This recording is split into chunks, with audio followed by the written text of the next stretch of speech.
रहमतुल्लाहि व बरकातुहू। यूपी में चुनाव नज़दीक आ रहे हैं और असदुद्दीन ओवैसी साहब पुरजोर मेहनत कर रहे हैं और उनके कारकुन भी मेहनत कर रहे हैं और हम भी एमआईएम के चाहने वाले हैं। तो हमारे तरफ से भी कुछ बातें हम अपने भाइयों को समझाना चाहेंगे जो दूसरे भाइयों को समझा दें।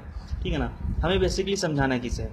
हमें समझाना उन बुज़ुर्गों को है, ठीक है, जिनको एमआईएम के बारे में पता नहीं है। उन नौजवानों को समझाना है हमें जो सोशल साइट्स पे बड़ी कन्फ्यूजन में बेचारे, ठीक है ना, और ज़्यादा कुछ करते नहीं, बस चैट करते हैं। मुद्दे पे बात करने के लिए बुलाया जाए तो गाली देते हैं, ठीक है ना। तो उन्हें समझाना है। सबसे बड़ी कन्फ्यूजन अभी हमारे सोसाइटी में ये घूम रही है कि लोग कहते हैं कि एमआईएम भाजपा की सपोर्टिंग पार्टी है और भाजपा उसे फंडिंग करती है। तो ऐसे लोगों को आप समझाइए कि एमआईएम पार्टी आज़ादी के वक्त की पार्टी है और उस वक्त की पार्टी है जब भाजपा के बनाने वाले चड्डी पहनना भी नहीं सीखे थे ठीक से, ठीक है ना। तो ये बिल्कुल ही एक बेबुनियाद आरोप है जिस पे ध्यान नहीं देना है। दूसरा सबसे बड़ा सवाल लोगों के ध्यान में ये घूम रहा है कि हम एमआईएम को सपोर्ट क्यों करें, एमआईएम को वोट क्यों दें, क्योंकि एमआईएम को वोट देना अपने वोट की बर्बादी है। हम वोट उन्हें देंगे जो हुकूमत में आ सके, जो सत्ता बना सके, अपना चीफ मिनिस्टर चुन सके। जैसे मायावती की बात अभी हो रही है कि उसके चांसेस ज़्यादा बन रहे हैं, हम उन्हें सपोर्ट करेंगे। भाई बनाने दीजिए, किसी को हुकूमत बनाने दीजिए। आपको हुकूमत में हिस्सेदारी नहीं लेनी है, आपको अपनी हिस्सेदारी लेनी है, अपना राइट लेना है, ठीक है ना। और वो तभी होगा जब आप अपने पक्के नुमाइंदे असेंबली में भेजेंगे, जिसकी बहुत कमी है उत्तर प्रदेश में। हम देखते हैं कि 60 से ज़्यादा मुस्लिम विधायक हैं। आपने पीस पार्टी अयूब साहब के पीस पार्टी को भी आपने लगभग 7 एमएलए दिए हैं, लेकिन मैंने आज तक नहीं देखा कि उनके कुछ कोई विधायक या खुद वो ऐसा कुछ बोले हो जो एक मुद्दा बना हो, ठीक है ना। हर लोग कहते हैं कि अयूब साहब बोलते हैं, चिल्लाते हैं, जिद्दोजहद करते हैं। ऐसा नहीं, उन पर आरोप है कि वो नहीं कुछ करते हैं, बट मीडिया नहीं दिखाती, कोई तवज्जो नहीं देता। तो भाई मैं आपसे पूछता हूँ कि आप ऐसे लोगों को क्यों वोट दे रहे हो? आप ऐसे लोगों को क्यों चुन रहे हो कि जिनकी बातें ही कोई नहीं सुन रहा? आप ऐसे लोगों को चुनो कि जो बोले तो पूरा हिंदुस्तान सुने। मैं असदुद्दीन ओवैसी साहब की बात कर रहा हूँ कि आप उनका हाथ मजबूत करो, उनकी पार्टी को मजबूत करो, ताकि जब वो बोले तो पूरा हिंदुस्तान सुने। ऐसे लोगों को ना मत चुनो भाई कि जिनको उनके गली का कुत्ता भी नहीं पहचानता हो, ठीक है। दूसरी बात, कुछ लोगों के दिमाग में ये है कि हम वोट, ठीक है, हम एमआईएम को वोट देंगे, सपोर्ट करेंगे, बट उसका कैंडिडेट मजबूत होना चाहिए।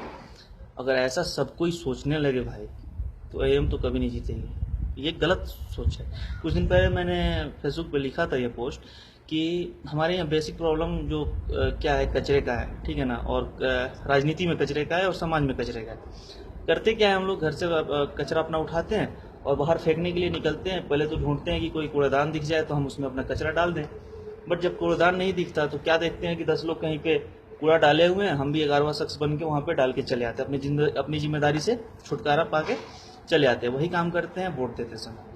देखते हैं कि कोई कैंडिडेट, कौन सा कैंडिडेट है जिसको वोट ज़्यादा जा रहा है, कितने लोग मतलब वोट दे रहे हैं, इतने सारे लोग वोट इसको दे रहे हैं, तो हम भी क्या करते हैं, चल भाई उसके साथ चल के उसको वोट देते हैं। ये नहीं सोचेंगे कि अरे उस कैंडिडेट्स को जो लोग वोट दे रहे हैं उस पर तो 20 मर्डर्स के केस हैं, रेप्स के केस हैं, फिर भी लोग उसको सपोर्ट कर रहे हैं, तो हम सपोर्ट क्यों करें, हम सबसे अलग रहेंगे, हम अपना डिसीजन अलग बनाएंगे। नहीं, भीड़ जहाँ जा रही है हम भी वहाँ जाएंगे, ऐसा नहीं सोचना है। और ये मत सोचिएगा कि आपका वोट एमआईएम को जाएगा तो आपके वोट की बर्बादी होगी। नहीं, जो पार्टियां आपको अपने बाप की जागीर समझती थी आज तक, मसलन कांग्रेस है, सपा, ये समझते हैं कि ये लोग जाएंगे, ये हमें वोट देंगे, इनकी मजबूरी है, ठीक है।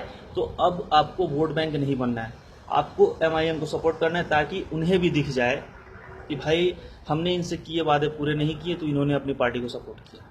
तो आगे क्या होगा कि जब आप एमआईएम को वोट देंगे, भले ही एमआईएम के कैंडिडेट्स ना जीतें, ठीक है ना, लेकिन अगली बार उनको डर लगेगा कि हाँ, हम इनसे जो वादा कर रहे हैं उसको पूरा करना पड़ेगा, ठीक है। और आपके वोट से, ठीक है ना, सबसे बड़ा फ़ायदा ये होगा कि असदुद्दीन ओवैसी साहब मजबूत होंगे, ठीक है ना। तो ज़्यादा कुछ दूसरा सोचना नहीं है। आपके क्षेत्र में, आपकी कंस्टिट्यूंसी में अगर एमआईएम का कोई कैंडिडेट्स आया है जिसके जीतने के चांसेस बिल्कुल भी जीरो हों, फिर भी आप उसको सपोर्ट कीजिए, ठीक है। आपका एक एक वोट उसको जाना चाहिए। आपको नहीं देखना है कि सबसे बड़ी बात देखिए, सबसे बड़ी बात हमारे बीच ये है कि हम आज तक खुद के जीतने के लिए वोट नहीं दिए। हमने किसी को सपोर्ट किया इसलिए कि वो हार जाए। कब तक ऐसा सोच चलेगा भाई? आप वो हारे जीते उसको छोड़ो, अपने सोच के लिए जीतो। ये इसलिए वोट करो कि हमें जीतना है, इसलिए नहीं वोट करो कि हमें उसको हराना है, ठीक है? तो एक एक वोट आप एमआईएम के कैंडिडेट्स को दीजिए, चाहे वो हारे जीते वो ऊपर वाले पे छोड़िए, ठीक है ना? आपका वोट जब दिखेगा तो लोगों को भी लगेगा कि हाँ, कि हमने मुसलमानों के साथ गद्दारी की, हमने उनके वादे पूरे नहीं किए तो उन्होंने हमें छोड़ दिया, ठीक है ना? उनको एक सबक मिलेगा। और पिछले दिनों असदुद्दीन ओवैसी साहब ने मुरादाबाद की रैली में कहा भी कि अगर मेरे 100 में से 15 विधायक भी जीतते हैं तो मैं यूपी को हिला कर रख दूंगा। आपको तो ये चाहिए कि आप 25-50 जिताएं, ठीक है ना? फिर भी कोशिश कीजिए कि 20-25 भी जिताकर अगर आप भेज देते हैं असेंबली में तो समझिए कि आपके हक की लड़ाई वहीं से शुरू हो गई, ठीक है? एग्जाम्पल के लिए आप हैदराबाद ले लीजिए, एग्जाम्पल के लिए महाराष्ट्र ले लीजिए, जिसके बारे में बाद में बातें होंगी। आप सिर्फ पता कीजिए कि वो विधायक कैसे लड़ते हैं असेंबली में, ठीक है ना? एक असदुद्दीन ओवैसी साहब अकेले पार्लियामेंट में लड़ते हैं तो बेचारे सारे के सारे परेशान हैं कि यार आदमी है कि 47 है, बोलता है तो बोलता जाता है, ठीक है ना? तो ऐसा कायद आपके बीच में आया है, उसको प्लीज़ कमज़ोर मत कीजिए, उसको प्लीज़ चुप मत कीजिए और एक एक वोट आप दीजिए एमआईएम को। और जो मेरे दोस्त हैं उनसे मैं खास इल्तिजा करूँगा कि सबको बताइए कि एमआईएम क्या है, छोटी मोटी पार्टी नहीं है, उसको सपोर्ट करने से हमें फ़ायदा है, ठीक है ना? ज़्यादा कुछ नहीं सोचना है। ऐसी कोई पार्टी नहीं है जो दंगे कराई हो, जिसके किसी लीडर का नाम किसी मर्डर केस में, रेप केस में या फिर किसी करप्शन के केस में आया हो। पार्टी बिल्कुल ही साफ़ सुथरी है और कॉन्स्टिट्यूशन के रूल एंड रेगुलेशन से बनी हुई पार्टी है, ठीक है ना? हम बाबा साहेब भीमराव अम्बेडकर के मानने वाले हैं, उनके संविधान को फॉलो करने वाले हैं। हमें किसी से नहीं डरना है, ठीक है ना? हम अपने हक के लिए लड़ना है, ठीक है ना? दूसरी कोई बात नहीं है। बस एमआईएम को सपोर्ट कीजिए, दलित भाइयों को साथ लीजिए और मुत्तहिद रहिए। खुदा हाफिज़।